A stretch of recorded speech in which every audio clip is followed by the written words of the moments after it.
Hey guys, how's it going? When it comes to college, a lot of questions come to mind. Which one do I go to? Which major should I choose? Which one is the best in my city, my state, my country, whatever it is? One fundamental question that gets very often overlooked is university really a necessity for me?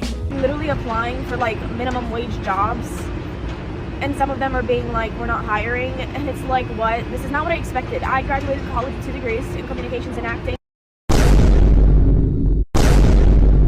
Is university a necessity for me? Is it a necessity for what I want to do, what I want to achieve, what I want to work, my career for the rest of my life? And for that, there's a very easy answer. Is college necessary? It depends. Clear-cut cases for university, for college to be absolutely a necessity, and it's undebatable. It's basically there are certain professions that you have to go to college to be involved in professionally. And for this, you're probably not asking this question, but it's obvious majors such as medicine, such as law, engineering, even physics, whatever it is like that, where you need a basis, where you need a college degree as a fundamental knowledge, then yes, of course, it's a no-brainer that you should go to college. There are some fields where college is not really a necessity.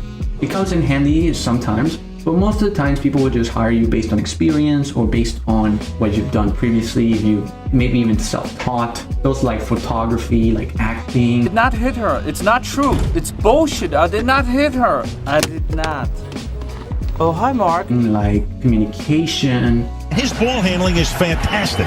You may not be playing what you used to, right? You may not be as good as you once were, but you may be as good once as you used to be or you were. Oh, I was close to good. Like art. Those are very subjective and don't really require a degree as much as the other ones. But a degree is always welcome when an application. When you want to follow this career path, although it's not really a necessity, and it ultimately will end up being more like a nice little add-on and a necessity. But a debate has been brewing for the last couple of years in that, is college a scam? Now, to define a scam is very simple. A scam is where someone invests and they don't get their money's worth or their money back. That's what you would call a scam. There's a lot of scams, a pyramid scheme, a lot of scams that I'm not going to get into particularly. In this growing debate, particularly prominent on social media and YouTube, about whether or not college is a scam, this view is often championed by far-right figures to say, like Ben Shapiro. I think it's a complete waste of money. I think it's a complete waste of time. And I think that it's all it is a formalized, very expensive sorting mechanism for people of IQ. That's all it is. Charlie Kirk even has a book about it. Correct. So there's a promise made to a consumer, a big amount of money borrowed, and that promise is not fulfilled far too often. I would say 30 to 40% of the time minimum, 50 to 60% of the time. The main argument for them hinges on one particular thing. When you pay for university, the way that it scams you from your money is that sometimes, almost half the time, people don't graduate. So they don't have a degree to show for it. Therefore, it's a scam because you gave them money and they didn't give you anything back. Now, however, for me, this perspective is wrong, and this is a very easy case of false equivalence, where education is introduced as a product, and once the product doesn't work or you don't get the product intended, it's reduced to a scam, which college isn't. College is not a scam because a college doesn't promote that you'll get your degree. You'll get your degree if you go 4 years, 2 years, 6, 8 years, whatever you want. You'll get your degree, your intended degree, and also it's contingent on another thing. It's dependable on a lot of things. It's not just dependable if you go to 4 years. It's dependable on if you do your courses right, on if you do your thesis right. There's a lot of variables, and it's an education. Objection! After watching a ton of videos, there is a point that they do make where it kind of does feel like a scam in the way that you have to do and add classes that don't really relate at all into what your major is about, or it's about skills that you don't really need or necessarily want. So that's a good point in their favor. College should not be viewed as a transactional product. It should be viewed as intellectual knowledge, obviously critical thinking skills. Maybe you take a couple different courses and you gain skills that you didn't know you needed or that you didn't know you could get. Public speaking, all of this, and a network of opportunities. Now, for me, in my personal perspective, I went to college, studied psychology, and I studied business. And these fields specifically occupy sort of a gray area. And what I mentioned earlier is in a group of majors that are hard to pinpoint, because For those particular majors, a college degree is not necessary, but it's also not completely useless. For psychology, when I was involved with psychology and psychologists and psychiatrists, it was told to me that it requires understanding a complex theories and concepts, but also hands-on experience with patients, listening to patients, diagnosing patients, understanding fundamentally what you're doing. When are you going to just, get off this fucking couch here and go live your life and stop having to talk to this fucking person? Yeah, you're full of anger. Because you flog yourself for being vulnerable. Oh, would you stop it like you have some sort of psychology degree? 10 years in therapy. So what? I've watched football for 40 years. I shouldn't be somebody's coach.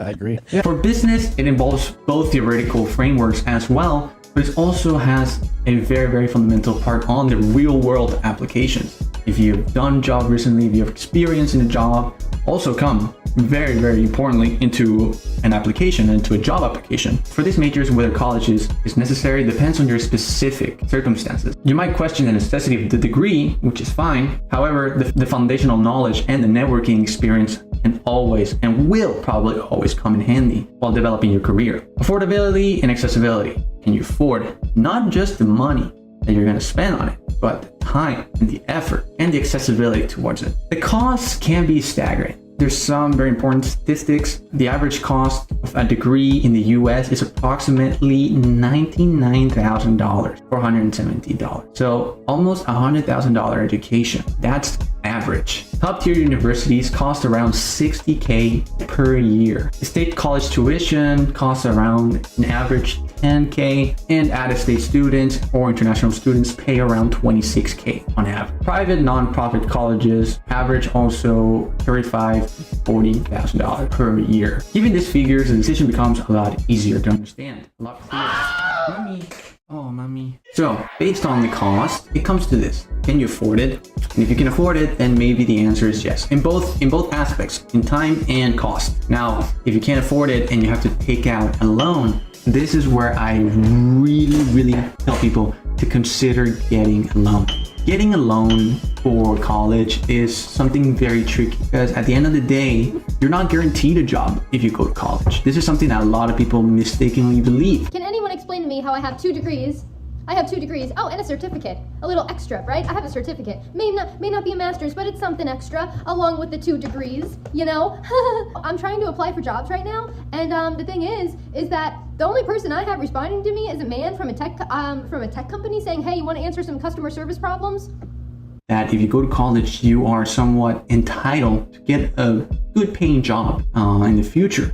And this is just not true. Sometimes, and most of the times for recently graduated students, college life after college tends to be very, very complicated because you're believed in college, you're believed that once you get out, the opportunity is just there and you just have your degree and you can just show up for it. But it's just not the case sometimes. Because you have the fundamental knowledge of certain aspects of your career.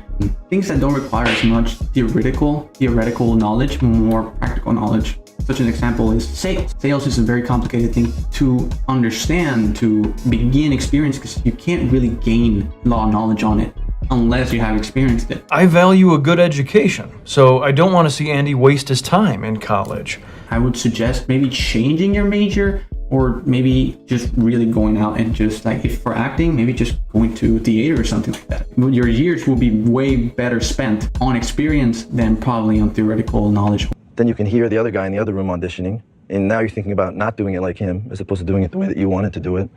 Then before you go in, you hear the casting director negotiating the deal for the guy that already got the part. Yeah. Turns out Jared Leto already got it. Yeah. Then you go in, you think you're doing you just like, I'll do it as an acting exercise. It's essential to weigh in the pros and the cons, consider your career goals, and assess your financial situation before making a decision that could impact the way you deal with the rest of your life. Student loans are the most critical aspect of this. There's people out there that have been paying their loan for more than 10 years. I'm currently working 2 jobs to try to make ends meet. However, I'm 59 years old, and my credit report shows that I owe $258,000 in student loans. Is there any way I can make that go away?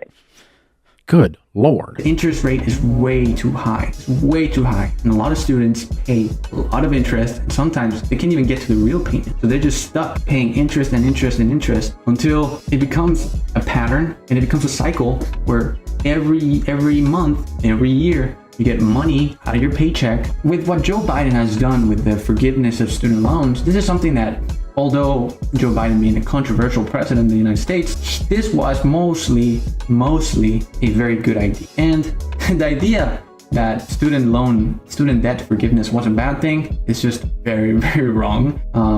I can guarantee you, I know people that are paying student loans and are fresh out of college, or they left college about a year ago, and it's very, very complicated for them. This shift is for you, business major.